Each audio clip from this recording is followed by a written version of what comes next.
नमस्कार दोस्तों, आप सभी का स्वागत है इंडियन न्यूज एचडी के एक नए वीडियो में। आशा करता है आप सभी लोग अच्छे होंगे। तो दोस्तों, आज का वीडियो हम लोग निम्रा अहमद ऑफिशियल से लाए हैं, जिसका टाइटल है अब लहराएगा तिरंगा मार्च पे, India ready to land it first helicopter march with Tiranga. तो चलिए दोस्तों, देखते हैं हेलीकॉप्टर कैसे मार्च पे लैंड करते हैं। तो चलिए वीडियो को। अभी तक जो सब्सक्राइब नहीं किए हुए हैं वह कृपया करके सब्सक्राइब कर दें। सबसे बड़ी प्रॉब्लम तो ये है कि हम हर चीज़ में रिलीजियसनेस का तड़का लगा देते हैं, और इसके अलावा और कोई चीज़ जो है हमें समझ नहीं आती। अगर कोई बात रिलीजियस या सेंसिटिविटी पे इस तरह की पे आ जाती है तो हम भड़क उठते हैं। हम एक्सट्रीमिज्म है बहुत ज़्यादा है, टेम्परामेंट हम लोगों का इस मामले में बहुत लो है। ठीक है, सबसे पहले तो हमें इस चीज़ से निकलने की ज़रूरत है, और दूसरी रट्टा सिस्टम को ख़त्म करना चाहिए हमें, और प्रैक्टिकल बेसिस पे आपको जो है वो इंट्रोडक्शन करवाने की ज़रूरत है। जहाँ तक बात है पड़ोसी मुल्क की, तो हमारे यहाँ देखें, अब बात तो होगी। हर जो है इंस्टीट्यूट, चाहे वो फेडरल लेवल पे है चाहे वो प्रोविंशियल लेवल पे है, उसका जो डायरेक्टर है या एमडी है वो रिटायर्ड जनरल है। ठीक है, पढ़े लिखे लोगों को आगे आने की इजाज़त नहीं है, और यही चीज़ जो है हमारे बैकलैश का सबब है। आपने बोला यहाँ पर रिलीजियस टेम्परामेंट बहुत ज़्यादा है। भारत की बात करते हैं, वहाँ के बारे में क्या कहेंगे? ठीक है, उन लोगों ने कंट्रोल किया हुआ है, लेकिन हम ये क्लेम करते हैं कि हम एक सो कॉल्ड डेमोक्रेसी हैं। ठीक है, इसके अलावा वो लोग कहते हैं कि हम चलो जैसे भी हैं वो कंट्रोल्ड एनवायरनमेंट में रह रहे हैं, चाहे डेमोक्रेसी को मेंटेन कर रहे हैं, लेकिन वो अपना एक जो फिगर है वो मेंटेन कर रहे हैं, इंटरनेशनल सेकुलर फिगर मेंटेन कर रहे हैं इंटरनेशनल लेवल। और हमारे यहाँ तो रिलीजियसनेस पे इतनी ज़्यादा बातें होती हैं, ये चीज़ें हमें आगे नहीं जाने देती। ये कंजर्वेटिव माइंडसेट हमें इसको ख़त्म करना होगा, तभी हम किसी साइड पे जा सकते हैं। क्या करें हम? आप क्या यहाँ माइनॉरिटीज़ को हकूक़ हासिल है? बिल्कुल भी नहीं। अभी सियालकोट वाला वाक़या आपके सामने है, फैसलाबाद वाला वाक़या आपके सामने है, तो हकूक़ जो है उनकी तो बात होती रही। जब कायदे आज़म ने 1948 में ये कह दिया था कि माइनॉरिटीज़ जैसे चाहे प्रैक्टिस कर सकती हैं, तो मुझे समझ नहीं आती कि अगर माइनॉरिटीज़ को सारे हकूक़ हासिल हैं तो फिर आप कॉन्स्टिट्यूशन, कोई भी कॉन्स्टिट्यूशन उठा के देख लें, 73 का उठा के देख लें, 62 का उठा के देख लें, या उससे पीछे जाके 56 वाला उठा के देख लें, तो उसमें माइनॉरिटीज़ का वो जो पोर्शन है वो इतना स्पेसिफिक करने की क्या ज़रूरत है, जब आपको पता है कि उनको सारे हकूक़ मिल रहे हैं और आपने सारी चीज़ें क्लैरिफाई कर दी हैं। तो फिर एक तो वो जो सेक्शन है आप सबको इक्वालिटी दें, ठीक है, और दूसरा वो सेक्शन खत्म करें जहाँ बाकी ह्यूमन राइट्स की बात हो रही है वहाँ उनकी भी बात करें, और उन्हें एज अ पाकिस्तानी ट्रीट करें, ना कि एज क्रिश्चियंस, एज मुस्लिम। सो इम्प्रेस्ड, ये मुझे पहली एक पाकिस्तानी लड़की मिली है जिन्होंने इतनी सेंसिबल बात की है। कॉन्स्टिट्यूशन में किस तरीके से डिफरेंशिएट किया गया माइनॉरिटीज़ के साथ, आपने वो भी बयान किया है। मुझे बहुत खुशी हुई है कि आपने एक पढ़ी लिखी और राइट्स पर मबनी बात किया। आई am so proud of you. Thank you so much. अच्छा, मुझे ये बताएगा, माइनॉरिटीज़ का तो आपने बात की है, अब जैसे वो चांद तक पहुंच गए हैं, सूरत तक पहुंच गए हैं, मार्स पे हेलीकॉप्टर लैंड करने वाले हैं, वो हम कितना साइंस को मानते हैं, वो कितना साइंस को मानते हैं? देखिए, हम तो बेसिकली अपने रिलीजन को यूज़ करते हैं सिर्फ अपने इंटरेस्ट के लिए, और वो लोग रिलीजन को यूज़ कर रहे हैं अपने इंटरेस्ट के लिए। हमारा इंटरेस्ट सिर्फ ये है कि हमने पावर कैसे गेन करनी है या माइंड्स को मैनिपुलेट कैसे करना है। इसके अलावा हमारा कोई तीसरा जो है काज नहीं है, पर्पज़ नहीं है।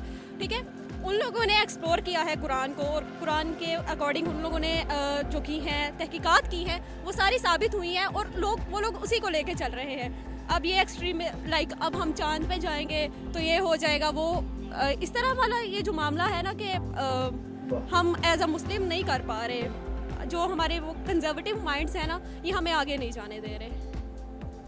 अभी तक हमने कितने रॉकेट्स, कितने सैटेलाइट्स मेड इन पाकिस्तान के लॉन्च किए? कुछ सुने आपने कि हम क्या कर रहे हैं, कितना अब जज्बे वाली कौम कितना स्पेस में तरक्की कर रही है? देखिए, ये बात तो बस बिल्कुल ही ना करने वाली है। ठीक है, फिर बात वहीं आ जाती है कि ISRO इंडिया की जो है रॉकेट लॉन्चिंग, इसरो, हाँ इसरो, ISRO, हाँ ISRO वो हमारे बाद इस्टेब्लिश हुई थी, लाइक हमारे 6 से 7 साल बाद इस्टेब्लिश हुई थी, लेकिन वहाँ पे आप उनके सारे जो है डायरेक्टर्स वगैरह उठा के देख लें, या उनके जो हेड्स हैं वो उठा के देख लें, वो सारे पढ़े लिखे साइंटिस्ट हैं।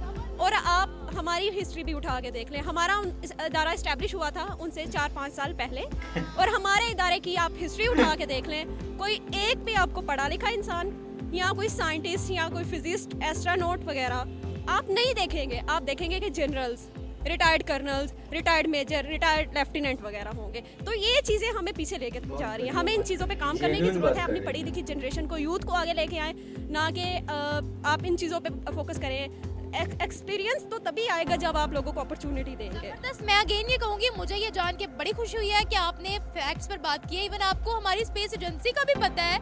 सही आपने बिल्कुल बताया है कि हमारी स्पेस एजेंसी सुपार्को उनसे इसरो से पहले बनी थी, लेकिन आज पता नहीं। हाँ, 4-5 साल का फर्क है। पता है। अच्छा, मुझे ये बताएं, आपको कब तक लगता है कि हम स्पेस तक रसाई हासिल करेंगे? उनके बच्चों की मैं बातें सब सुनती हूँ, culture कहते है। हैं हमने कंट्री के लिए काम करना है। यहाँ के बच्चे कहते हैं हमने उन पे बम फेंकना है। देखिए, ये तो एक्सट्रीमिस्ट माइंडसेट है ना। हमारे माइंड्स की डेवलपमेंट ही ऐसे हो चुकी है कि लाइक इंडिया हमारा दुश्मन है, इससे आगे हम लोग बात नहीं करना चाहते।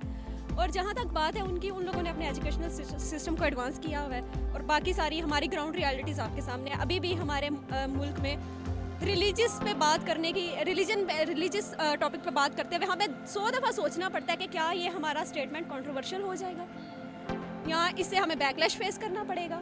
ये सारी चीज़ें हैं, ठीक है। उन लोगों ने सेकुलरिज्म को किया हुआ है राइज, और इसी के ज़रिए वो लोग आगे जा रहे हैं। अगर हम कहते हैं कि हमने चांद पे जाना है, तो कुछ मौलवी फतवा दे देंगे कि चांद पे कैसे जाना है, ये हो गया, वो हो गया। आप तो कायनात के निज़ाम के खिलाफ जा रहे हो। अल्लाह ने आपको अगर चांद पे भेजना था तो अल्लाह आपको चांद पे ही पैदा कर देता, अल्लाह ने आपको ज़मीन पे क्यों पैदा किया? ये सारी चीज़ें, ये हमारी जो रियलिटीज़ है ना, ये हमें आगे नहीं बढ़ने दे रही। और जहाँ तक आपने एटॉमिक और न्यूक्लियर वेपन्स की बात की है, हमारे माइंडसेट ही ऐसे मैनिपुलेट किए गए। आप कोई भी पाक स्टडी की बुक उठा के देख लें, फैक्ट्स के अलावा सब कुछ है उसमें। फैक्ट्स के अलावा सब कुछ है। अब हम एक्सपोज हुए हैं, हमारे सिस्टम्स एक्सपोज हुए हैं, और उसके बाद हमें पता चला है कि what actually Pakistan history is. What is the history of Pakistan? Actually हमने बड़े कारनामे सर अंजाम दिए। अच्छा, जंगों के बारे में भी हमें 2 बेसिक जंगें बताई जाती है, 65 और 71। और कहा जाता है कि दुश्मन को पसपा कर दिया, इबरतनाक शिकस्त दे दी, नाको चने चबवा दिए, और ये इस तरह की जो है, ठीक है। 1965 वाला भी हम जीते होंगे, लेकिन 1971 वाली जंग आप कहाँ से जीते हैं? आपका तो मुल्क ही 2 लख्त हो गया था। आपका तो एक इतना बड़ा हिस्सा, इतना बड़ा इकोनॉमिक हब आपका छूट गया था। आप वो फॉल ऑफ ढाका को क्यों नहीं देखते जब आप 1971 की जंग की जीतने की बात करते हैं? बांग्लादेशी वुमेन को रेप किया है आपने। Literally, I have no words. You told the real history. लेकिन एक आखिर सवाल कि उनका तालीमी निज़ाम में और हमारे तालीमी निज़ाम में क्या फ़र्क है? उनका तालीमी निज़ाम प्रैक्टिकल बेसिस पे है, और हमारा सिस्टम रटा सिस्टम है। आप देखेंगे हमारे जो सिंध बोर्ड्स की ही एग्जाम्पल ले लेते हैं, वहाँ पे अभी तक पेपर जो है पहले आउट हो जाते हैं, और वो सॉल्व हुए पेपर दुकानों पे बिक रहे होते हैं। तो आप इससे हिसाब लगा लें कि हम किधर खड़े हैं और हमारी रियलिटीज क्या है। हम बड़ा फैसिनेट होते हैं ना कि पड़ोसी मुल्क चांद पर पहुंच गए हैं, प्राइवेट स्पेस स्टेशन उनका होने वाला है। मुझे बताएं, अभी अगर मैं यहाँ पर किसी बंदे से पूछ लूं स्पेस साइंसेस के बारे में, उनको पता भी होगा कि what is actually space sciences, और फिर हम कहते हैं कि हमने भारत से मुकाबला करना है। आप मुझे ये बताइए कि कितने हमारी यूनिवर्सिटीज नेशनल लेवल की हो या इंटरनेशनल लेवल की, पब्लिक सेक्टर की हो या प्राइवेट सेक्टर की, जहाँ पे स्पेस टेक्नोलॉजी पढ़ाई जाती है? तो आप किस बेस पे उनके साथ मुकाबला कर रहे हैं, जबकि आपका तालीमी निज़ाम ही आपको इस चीज़ की इजाज़त नहीं दे रहा? आप पहले अपने इंस्टीट्यूट्स कायम करें, अपनी यूथ को आगे लेके आए।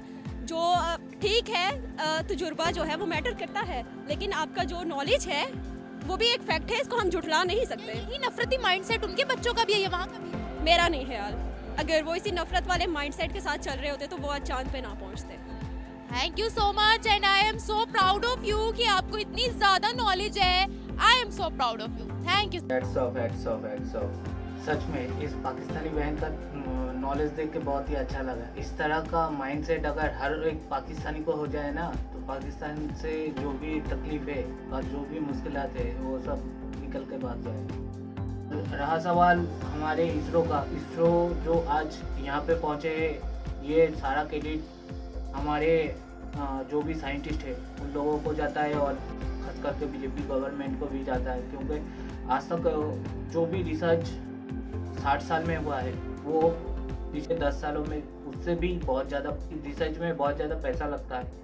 और पिछले जो गवर्नमेंट रहा है वो गवर्नमेंट कभी भी इतना ज़्यादा पैसा या इतना ज़्यादा हिम्मत अफजाई नहीं करता है, क्योंकि हम लोगों का जो भी साइंटिस्ट होता है ना वो देश के लिए अलग प्रेम रखता है, इसीलिए आज साइंटिस्ट है।